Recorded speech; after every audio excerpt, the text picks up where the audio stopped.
Habari Mtanzania, habari mfuatiliaji mzuri kabisa wa hiki kipindi maalum, kipindi ambacho kinakupa fursa wewe Mtanzania, wewe mfugaji kuendelea kujifunza kilimo na mbinu bora za kilimo ambazo zitakuwezesha kuweza kuvuka hatua moja na kuelekea hatua nyingine.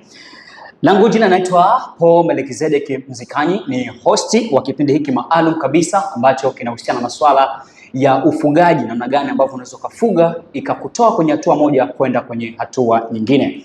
Na leo tuko hapa na mchambuzi wa masuala ya ufugaji, si mwingine bali ni Mlaka Mustafa Kapaka. Tuko naye hapa, naye ni mtaalamu wa masuala ya ufugaji, atakuelezea kwa kina kinagobaga A to Z namna gani ambavyo unaweza ukawa mfugaji bora na unaweza ukawa mtu ambaye ukafanikiwa kupitia kwenye ufugaji wako. So fuatana na sisi kuanzia mwanzo mpaka mwisho wa kipindi hiki.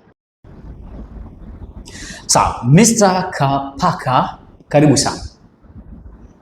Asante sana Mr. Paul.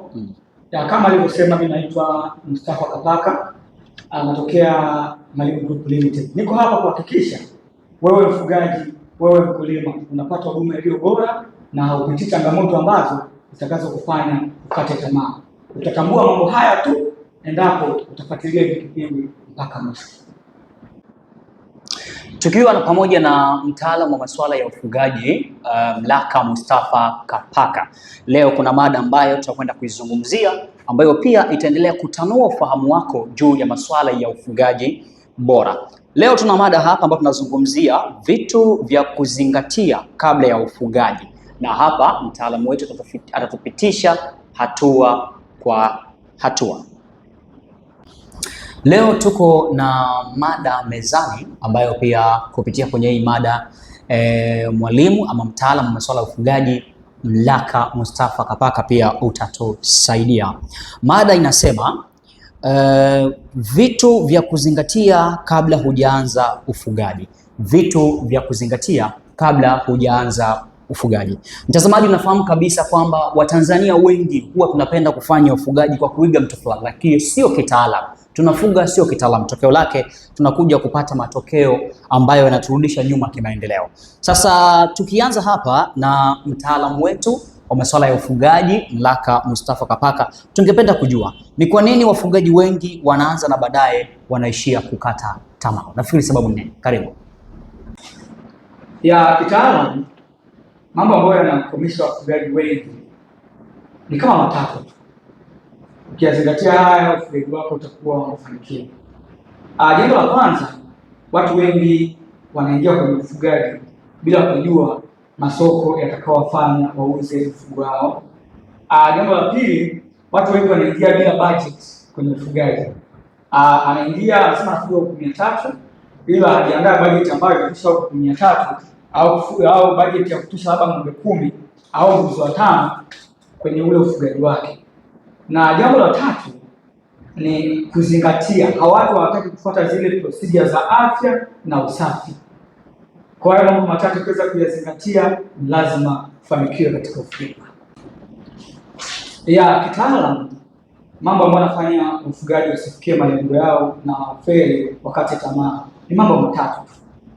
Jambo la kwanza, wafugaji wengi wanaingia kwenye ufugaji bila kujua ni gharama kiasi gani atatumia kwenye ule mradi wake. Hilo ndio jambo la kwanza. Jambo la pili, watu wengi wanaingia kwenye ufugaji hawajui ni soko lao ni lipi. Aidha atawauzia hotelini, atawauzia mtaani, atawauzia madalali au atawauzia nani. Watu wengi wanaingia kwenye ufugaji hawajui masoko. Na jambo la tatu, watu wengi hawazingatii na hawafuati sheria za afya na usafi kwenye ufugaji wao. Ukizingatia haya mambo matatu, ni lazima utafanikiwa katika ufugaji wako. Sawa, mtaalamu, kuna asilimia kubwa pengine tunaweza kutumia hivyo ya wafugaji ambao wanapatikana ndani lakini pia hata nje ya nchi ambao wamekuwa wakianza ufugaji lakini mwisho wa siku imekuwa ni changamoto. Kabla ya mtu ambaye hajaanza ufugaji wake, iwe ni kuku, iwe ni mbuzi, iwe ni bata ama iwe ni ng'ombe, kitu gani hasa inatakiwa azingatie kabla ya kuanza hatua ya kwanza ya ufugaji wa kununua mifugo? Ya mambo ya kuzingatia ni yale matatu niliyotaja awali. Jambo la kwanza, kabla hujaanza kabisa, inatakiwa ujiulize maswali. Maswali ambayo yatakayokupa majibu ni kwamba Jambo la kwanza, unafuga kwa ajili ya biashara au matumizi ya nyumbani. Hilo ni jambo la kwanza. Jambo la pili, unafuga kwa ajili ya watu gani? Unaangalia kwanza eneo na mazingira uliopo. Ni watu gani unawaleka katika ufugaji wako? Hilo ndio jambo la pili. Kama unawaleka watu wa hoteli, unaweza ka choice kwamba nifuge kuku broiler au kuku wa kienyeji. Kama unalenga watu wa mtaani, unaweza kusema watu wa mtaani, watu wengi wanapenda kuku wa kienyeji. Kwa hiyo utafuga nini? Utafuga kuku wa kienyeji. Ila kama unalenga mahoteli, utasema nifuge kuku wa nini? Wa broiler.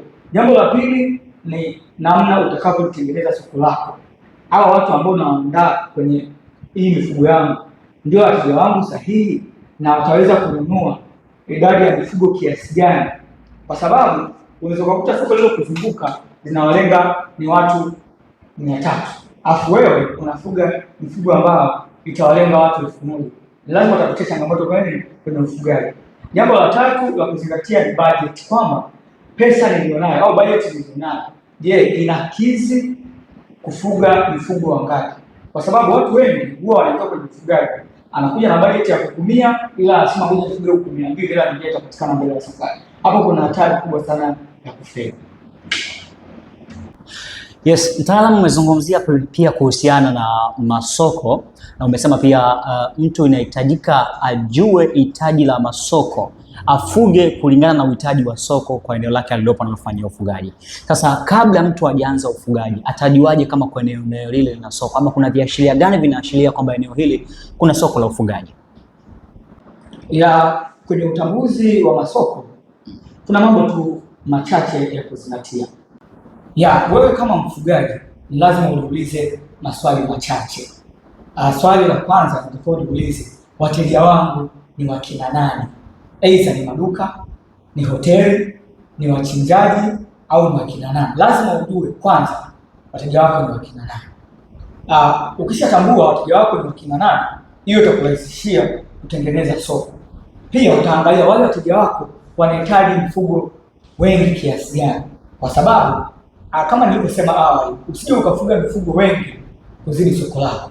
Inatakiwa ufuge mifugo ambao aidha wanaendana na soko lako au wako chini ya soko ulilonalo. Kitu kingine ni cha kuzingatia ni kuangalia bei shindani sokoni. Lazima uangalie bei shindani sokoni ili unapoingia kwenye ufugaji ujue unaenda kushindana nayo vipi. Kwa hizi changamoto zote ni lazima uzisolve mwanzo kabla uingia kwenye ufugaji. Yes, mtazamaji na mfuatiliaji wa kipindi hiki, bado tuna vitu vingi vya kuendelea kujifunza na mtaalamu wetu ambaye pia anaendelea kutoa darasa na somo zuri kabisa. Lakini kwenye kuhusiana na masuala ya ufugaji, kila mtu anakuwa na chaguo lake. Kuna mtu anaweza kufuga mbuzi, kuna mtu anaweza kufuga kondoo, kuna mtu anaweza kufuga kuku, kuna mtu anaweza akafuga bata. Ni kitu gani ambacho kinaweza ikamfanya mtu pia achague aina gani ya mfugo? Unaweza ukatusaidia hapa mtaalamu? Maana kuna mtu mwingine anaweza akawa anawaza natamani kufuga ng'ombe, natamani kufuga kuku, natamani kufuga bata.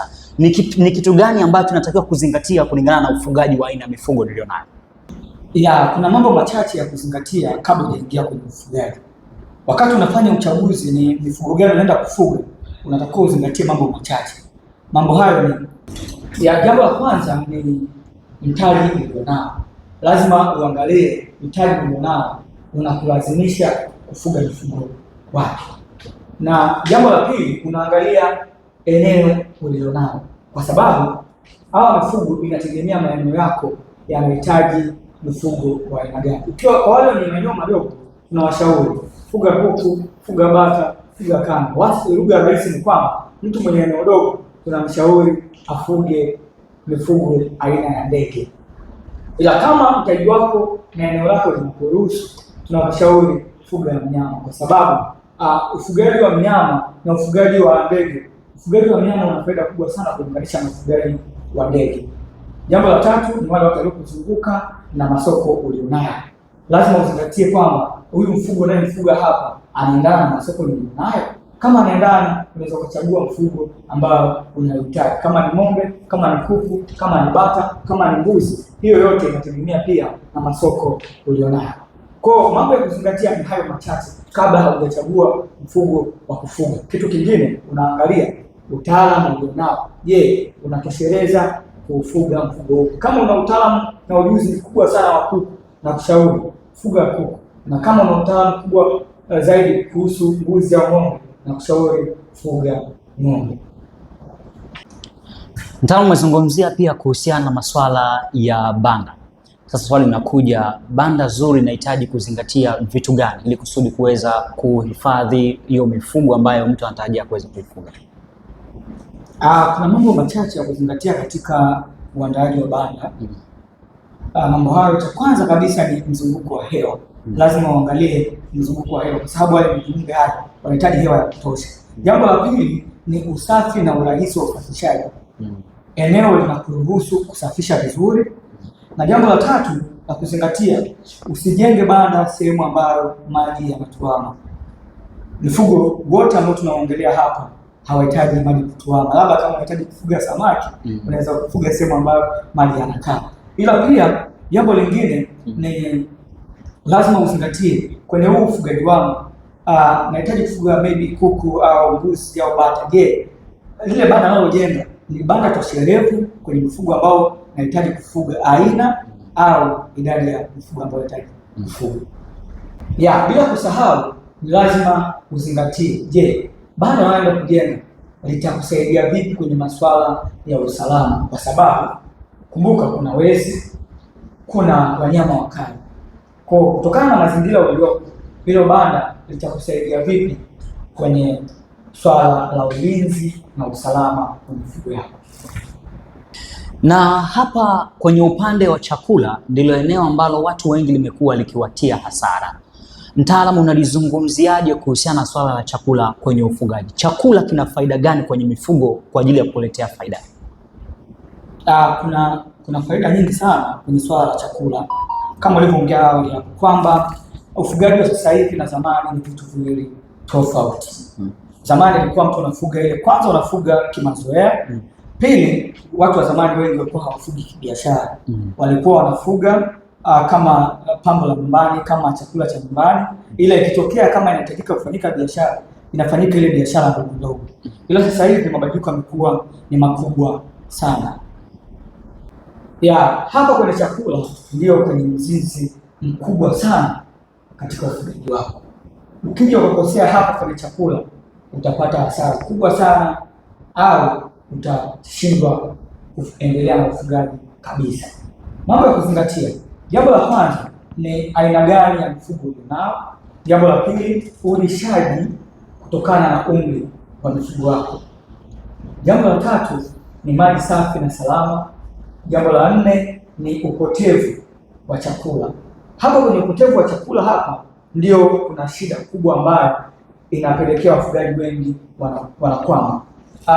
Zingatia haya mambo, yatakurahisishia sana kwenye swala la chakula. Jambo la kwanza, inatakiwa uangalie ni malighafi zipi ambazo zinaendana na mazingira na mifugo unayowafuga. Jambo la pili, lazima upambane ni namna gani utapunguza uwezekano wa chakula kupotea. Watu wengi wanafuga kuku, wanafuga ng'ombe, ila chakula kingi kinapotea, kinachanganyika na kinyesi, kinamwagika chini. End of the day ni kwamba anakusanya, anaenda kutupa kama takataka. Ile ni hasara ya kwanza. Hasara ya pili ni gharama kubwa ya chakula. Unapambana nao vipi hii gharama ya chakula? Lazima uangalie kutokana na sehemu ulipo ni malighafi zipi zinapatikana kwa urahisi. Hilo ni jambo la kwanza. Jambo la pili ni lazima ujue mbinu za kutengeneza vyakula mbadala. Mfano vyakula mbadala ni nzi chuma. Mfano vyakula mbadala vingine ukitoa au soja, kuna hydroponic, ila pia kuna azola. Hivyo ni vyakula vyote ambavyo vinatumika karibia na mifugo wote. Ukiweza kupambana na mazingira ya azola, hydroponic na nzi chuma, ni lazima utapata faida kubwa. Okay, ni kivipi sasa ambavyo unaweza ukapunguza gharama za chakula? Maana tunafahamu kabisa kwamba kuna wakati mwingine mifugo inatumia sana chakula kingi, na moja kati ya kitu ambacho kimekuwa kikiwatia hasara sana wafugaji ni swala la chakula. Mtu mfugaji ambaye anataka kuingia kwenye ufugaji anaweza akafanya nini ili kusudi aweze kupunguza gharama za chakula? Kama nilivyoanza awali, kuna njia kadhaa unaweza kuzitumia kupunguza gharama ya chakula. Njia hizo ni lazima upate malighafi ambazo ni cheap. Unaangalia kutokana na mazingira uliopo. Kama mazingira uliopo inapatikana dagaa kwa kiasi kikubwa, utabidi utumie mabaki ya dagaa. Kama mazingira uliopo yanapatikana samaki kwa kiasi kikubwa, utabidi utumie mabaki ya samaki. Ila pia kama uliopo sehemu ulipo kuna asilimia kubwa ya soya, unaweza kutumia mabaki au soya kwa ajili ya kupunguza gharama ya chakula, kwa sababu lengo ni ile kwamba utengeneze chakula ambacho kitakuwa na viinilishe vyote. Kuku au mifugo hawahitaji kula pumba peke yake, wanahitaji wapate virutubisho vyote. Kwa hiyo utahitaji kutengeneza protini, wanga na vitu na viinilishe vingine. Sasa kitu ambacho natakiwa uzingatie ni kwamba licha ya kujua malighafi zipi zimekuzunguka, inatakiwa ujipatie mashine bora ambazo zitakusaidia kwenye utengenezaji wako wa chakula. Mashine ambazo zinarahisisha sana, kuna pellet machine. Hizi zinatengeneza punje punje. Vyakula vya dukani vinauzwa bei ghali sana, ila ile pellet ambayo inauzwa dukani, wewe kama mfugaji unaweza ukaitengeneza wewe mwenyewe ukiwa na pellet machine. Ila unaweza kuwa na grinder. Vyakula vingi, malighafi nyingi zinauzwa zikiwa hazijasagwa. Mfano mahindi, alizeti na malighafi zingine zinauzwa zikiwa hazijasagwa. Ikiwa na grinder yako kwa ajili ya kusagia, inakuwa ni rahisi sana. Kwa hiyo kuna vifaa ambavyo vitakurahisishia wewe kupunguza gharama ya uandaaji wa chakula. Tumesema kuna pellet machine, kuna grinder mixer. Mixer yenyewe inasaidia kuchanganya. Unaweza kuchanganya kwa chepe au koleo. Hiyo inarahisisha kweli. Ila mtu anayechanganya na koleo na anayechanganya na mixer, tofauti yake iko sehemu moja. Mtu anayechanganya na koleo vile viinilishe kuna uwezekano mkubwa sana visichanganyike vizuri. Ila mtu anayechanganya na mixer atapata uwiano mzuri kwenye ule mchanganyiko wake. Mtaalamu, umezungumzia pia kuhusiana na swala la afya na usafi kwa mifugo. Sasa kwa mfugaji anaweza akalihandle vipi ili swala la usafi na mifugo kwenye mifugo yake? Sasa tukisema swala la afya na usafi, tunamaanisha kwamba inatakiwa upambane sana na uwezekano wa magonjwa kuingia bandani. Swala la usafi linasaidia sana, zaidi ya 50% magonjwa kuingia bandani. Na tukisema swala la afya kiujumla ni kwamba inatakiwa uwe na mbinu za kuzuia magonjwa kuingia bandani. Moja ya mbinu ni kwamba lazima uwe na dawa ambazo zitazuia wewe kuingia na vijidudu bandani. Aidha dawa za kukanyaga, za kuoshea viatu, kubadilisha nguo wakati unaingia bandani, kuspray sehemu ambazo watu wanapita kwa ajili ya kuingia bandani. Ila pia kitu kingine unapaswa kudhibiti swala la watu kuingia hovyo katika mazingira yako ya ufugaji.